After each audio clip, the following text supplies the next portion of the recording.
welcome to the Money Moves studio. This week we're talking all things arbitrage.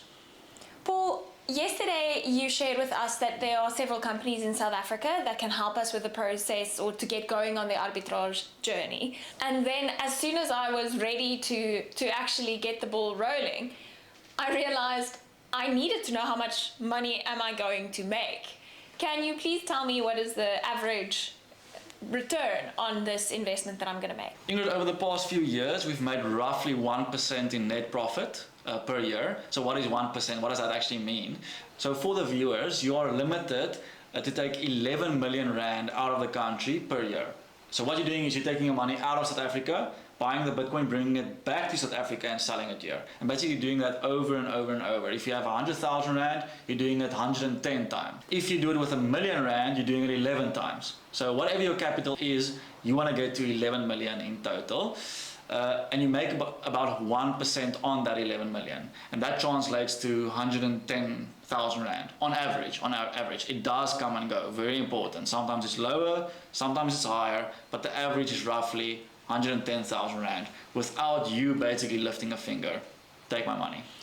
This sounds like the easiest 110,000 rand that I'll be making. Paul, I'm pretty sure I'm not the only one. Viewers, it does sound too good to be true.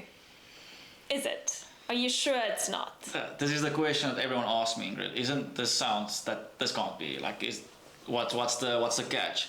And what I always tell them is think about the simplicity of the business model. It's not a trading bot somewhere in Brazil. It's not you having to get people under you and they get people, and the more people you get, the more money you make. It's nothing like that. All you are doing, or what these companies do on your behalf, is taking a product, buying it in the cheaper market, selling it in the more expensive market, and then making a profit. They take a part of that profit as their fee, as their payment, and the rest is yours. It's as simple as that. It's not rocket science what's happening here. And also, the margins are quite tight. It's not like you are making millions per trade. You're actually making very little money per trade. It's just the fact that you're doing it over and over and over again, which means your profits are stacked up. And if you do it for 11 million rand, you take your capital, flip it over and over until you get to 11 million rand, that then translates to about 110,000 rand at a 1% profit margin. Can be more, can be less. That's what we've been making over the last 2 years. So Paul, you said that when you started back in 2017, the margins were quite high. And today we're looking at an average of a 1% margin. So now my question is, why is this still a thing in South Africa? And why does it still exist within the South African market? So Ingrid, the reason why arbitrage still exists is because of the limitation of SARS. Remember I said you're only allowed 11 million out of the country per year. Now why is that a problem? Or for some people it will be a good thing. Is you've now traded your capital over and over and over and you reach your 11 million threshold and you made your money.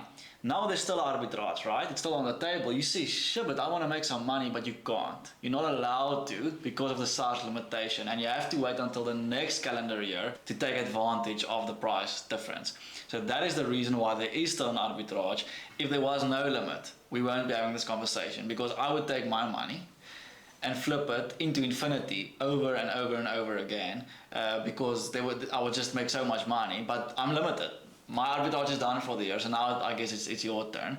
And that's also the reason why the margin is diminishing. Like when I started, it was much higher, now it's much lower. It's still fantastic, but it's not as great as it used to be. Why is this? Because if this is the cheaper market and this is the more expensive market, South Africa, US, they're buying on the cheaper market, which drives the price up, right? And they're selling on the more expensive market, South Africa, which drives the price down. So what you're seeing over time is basically this. And eventually now it's like, there's still a difference of 1%, but if enough people trade and they do it over and over again, eventually it will be so close to one another, which means market efficiency. Now it is the same price as it should be, and there will be no more profit to make. There will be a profit to make, but it will be so slim that you'll have a better chance of making money by just putting your money in the stock market, as opposed to doing the arbitrage. So if I'm reading between the lines here, you're saying that it's diminishing, the margin will diminish as time goes on, therefore I need to do this as soon as possible. If you want to do arbitrage, it's there's probably no time like the present, yes, because I don't believe it will still be here in 3, 4, 5 years. It might be, but it's getting smaller and smaller every year and will probably disappear in a few years from now. So Paul, now we've learned more about how much money I can make and also why I'm making this amount of money and why it's still a thing in South Africa. But I now want to know more about the risks linked to arbitrage. Can you please tell me more about that? Ingrid, arbitrage is not too good to be true, but there are risks involved. But I'll tell you more about that in tomorrow's episode. He did it again. See you tomorrow.